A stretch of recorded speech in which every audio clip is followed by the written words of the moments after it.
that God has about his life. Do you think you know yourself? How many of you think you know yourself? You know yourself? Okay. You know yourself? You think you know yourself? The Bible says that God knows you more than you know yourself. There are things sometimes that you probably don't describe well, why you do what you do. Yeah? When I look at the mirror, I just can't describe how. No,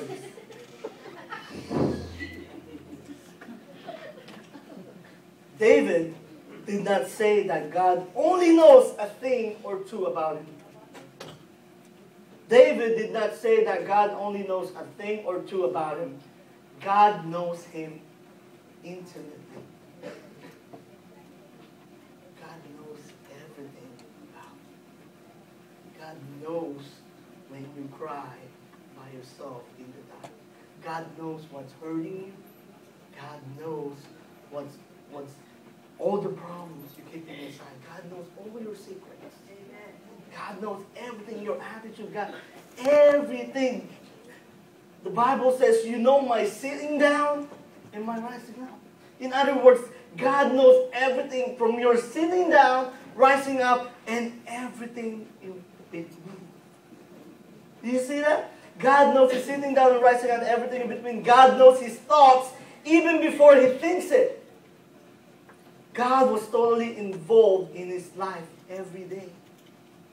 Sometimes as Christians we think that God is only involved in our lives on Sunday. You're wrong. No, we glorify God on Sunday.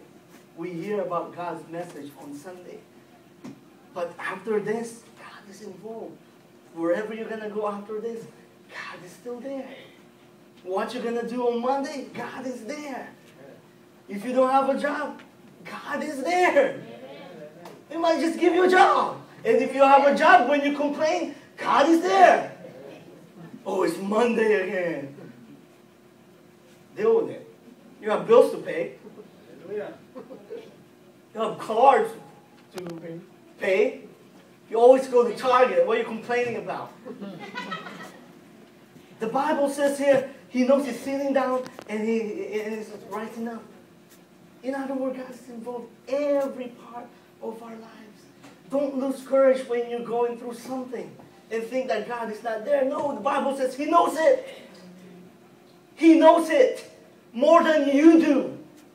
He knows David's only response in this great insight is that it was too wonderful for him. Look at verse 6. Verse 6, such knowledge is too wonderful for me. It is high. I cannot understand it. Lord, I give up. I cannot understand how you know everything about me. Imagine, God, when you wake up in the morning, he knows already your routine. Oh, here's, watch, he's going to wake up. He's going to touch his nose. That's what I always touch his nose. Watch, he's going to go to the restroom. Hallelujah. It's Tuesday today, so he's not going to brush his teeth.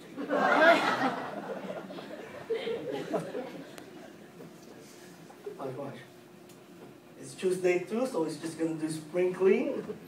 No shower today. God knows everything.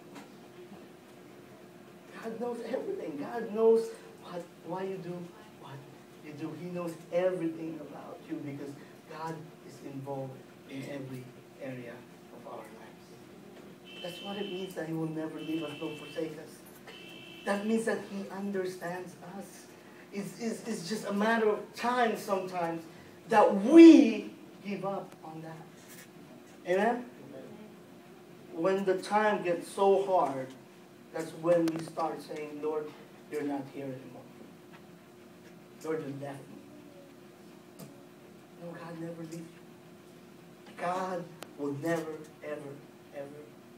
ever leave you.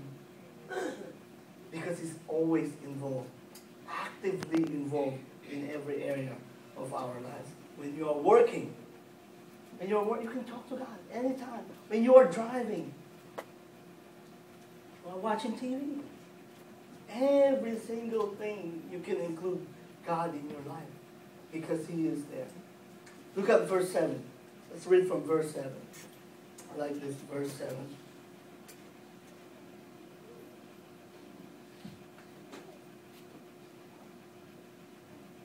Verse 7 to verse, what does it say in your notes? 12.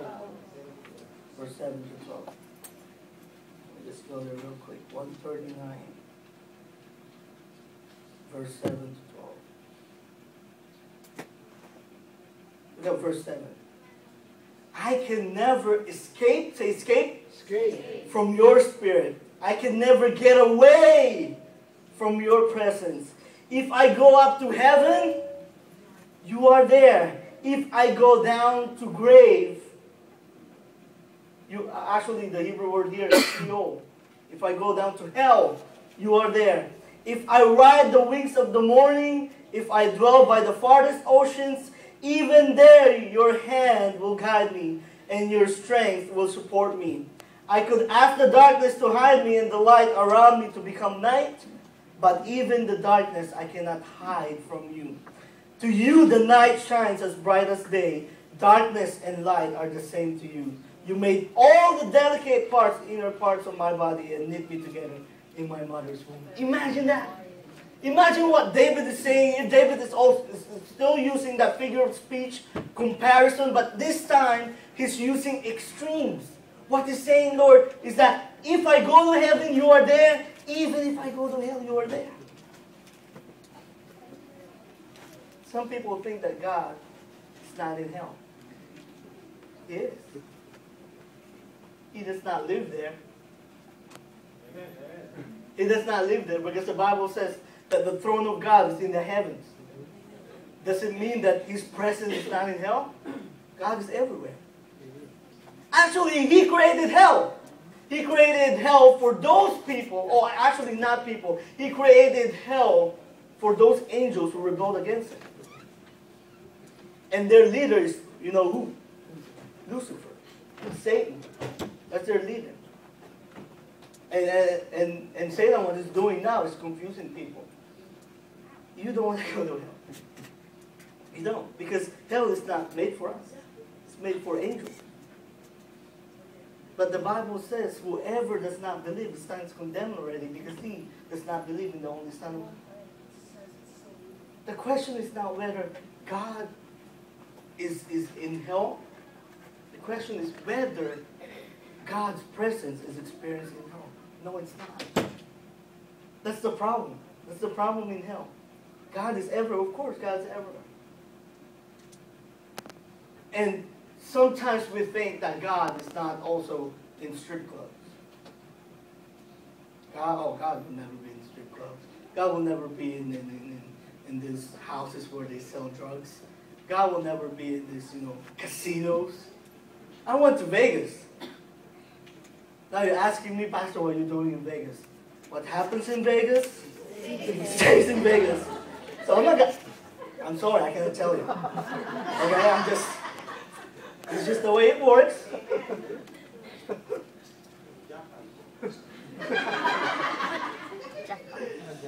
Father, forgive me. You think God is not there in those places? You think because there's so much sin going on? God is there. Here's the question. It's not the presence of God, it's whether you acknowledge that God is there. Sad thing is, God is in strip clubs. Question is He welcome there? God is in this, places where they sell drugs. It's there. It's there. Question is, was He acknowledged there? And here's the sad part too. Sometimes, even in our homes. Sometimes, even in our homes, God is not welcome. God is not welcome. We're doing these small groups. We're doing this Bible study. Open your house. Open your house. You're saying, Lord, you're welcome. Your work is welcome. Amen. Your work is welcome. It's not the presence of God that is the question. It's that whether we acknowledge His presence. Because you could be going through a really hard time right now. You could be really in the sick bed right now. You could be in the worst place ever